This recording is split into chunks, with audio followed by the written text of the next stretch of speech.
Morning! Happy Thursday. Today is December 5th and I hadn't originally planned on uploading another video today. However, I received quite a bit of feedback and questions in regards to yesterday's topic of roller benders. So I thought it might be a good idea to go ahead and follow up with that today.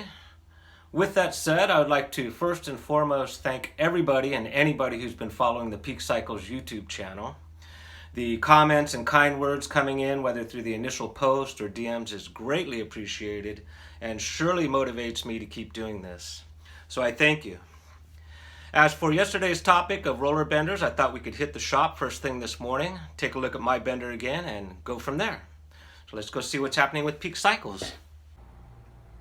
As mentioned in yesterday's video, this started off as a Harbor Freight roller.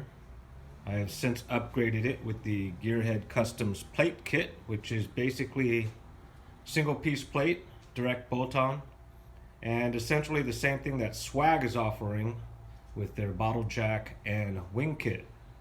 However, those are separate pieces that need to be welded on.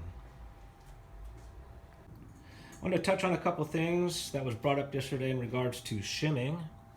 When you purchase these benders straight out of the box, there's a lot of play in these rollers. They like to shift back and forth. And if the rollers are moving back and forth like this, that's what creates the stick to walk. So it's not uncommon to hear people talk about shimming. It's just basically throwing in spacers or washers in between your rollers so that they're not moving. I myself even threw some washers in between the centerpiece here to keep it tight. So mine is good. Everything's good. I didn't want to mislead anybody into thinking there wasn't any way around it.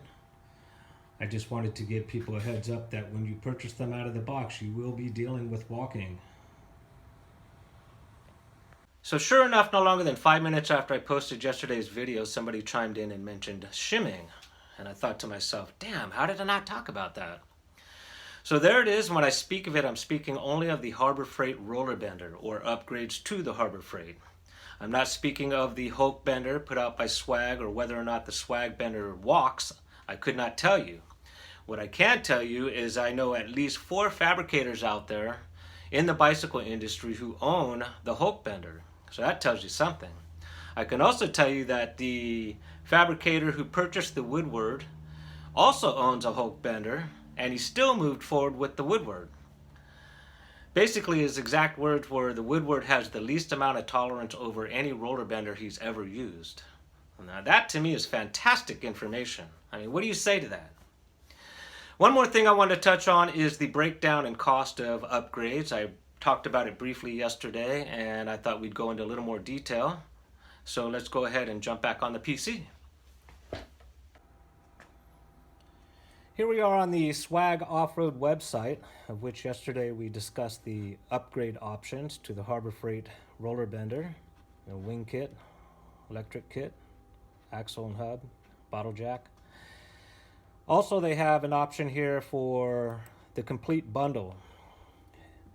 And yesterday I made an error with quoting, stating that once you purchase all of the upgrade options along with the initial cost of the Harbor Freight bender, that you were close to the price of the Hulk, which is priced at $899.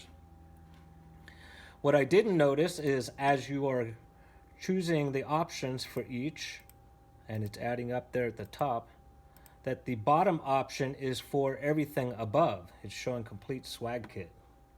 That's what I get for reading too fast. So once you click this here, you don't need the rest of this. And now you're down to $233. Along with the $200 initial price of the Harbor Freight bender, you're literally at about half of what the Swag Hulk bender runs. So there you go. I just wanted to clarify the breakdown for the upgrades on the Harbor Freight. Pretty substantial difference. At the same time, I've received messages from those who say they want to purchase the top-of-the-line tool right from the go. And I get you there. For me, when I was first putting my shop together, I didn't have the capital to purchase a high-end bender, so I went Harbor Freight and did the upgrades, and it's been great ever since.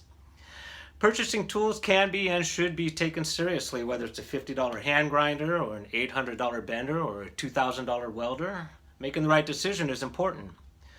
With that said, the information I'm providing for you is strictly based on my personal experience. I'm not trying to sway anybody from buying or not buying a particular brand or tool. I'm just hoping it will aid in helping you make the right decision going forward.